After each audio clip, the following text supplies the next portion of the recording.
ఒకప్పుడు దేశ రాజకీయాలను శాసించిన మావోయిస్టు పార్టీ ప్రస్తుతం గడ్డు పరిస్థితిని ఎదుర్కొంటోంది. ఓవైపు కేంద్రం ఆపరేషన్ కగార్ పేరుతో మావోయిస్టులను ఏరిపారేస్తుంటే, మరోవైపు అగ్రనేతలతో సహా వందలాది మంది మావోయిస్టులు లొంగిపోతున్నారు. అయితే వరుస లొంగుబాట్లపై మావోయిస్టు పార్టీ కీలక ప్రకటన చేసింది.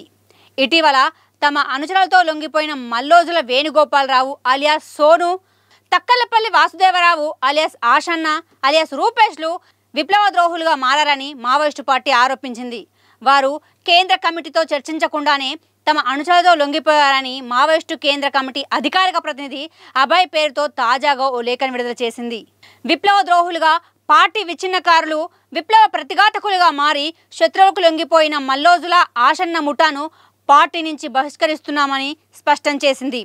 వారికి తగిన శిక్ష విధించాల్సిందిగా విప్లవ ప్రజలకు పిలుపునిస్తున్నామని లేఖలో పేర్కొంది. పార్టీకి విప్లవ ప్రజలకు చెందిన ఆయుధాలను శత్రువులకు అప్పగించారని, ఈ చర్య విప్లవ ద్రోహమని, పార్టీ విచ్ఛిన్నకర చర్య అని అన్నారు.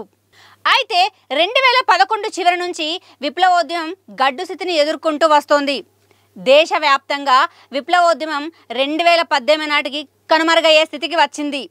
అప్పటి నుంచి పార్టీలో రాజకీయ బలహీనతలు బయటపడుతూ వచ్చాయని 2020 డిసెంబర్లో జరిగిన కేంద్ర కమిటీ సమావేశంలో దండకారణ్య విప్లవాచరణలోని కొన్ని లోపాలను మల్లోజుల స్వీయాత్మక విశ్లేషణతో కూడిన నిర్ధారణ చేస్తూ ఒక పత్రాన్ని ప్రవేశపెట్టారు. కానీ దాన్ని కేంద్ర కమిటీ తిరస్కరించింది. ఆ తర్వాత మల్లోజులలోని తప్పుడు రాజకీయ భావాలను సరిదిద్దడానికి పార్టీ ఎంతగానో కృషి చేసింది.